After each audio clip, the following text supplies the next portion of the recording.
Naalala nyo, nagpalit na tayo ng Okimura bag sa Aerox natin, di ba? Tapos, ito yung nangyari dun sa stock natin. Pakita ko sa inyo. Bago natin makita yung stock na nandito, ito, naka-Okimura mags na tayo. Tapos, magtatanong, OKM na fully adjustable shocks, yan.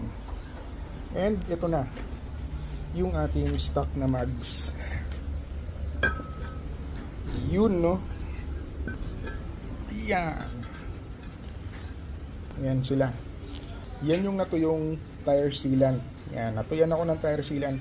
Pero kasalanan ko rin naman kasi hindi ko ata na-check after a year kaya nagkaganyan. Sobrang ano yan, sobrang dami. Yan.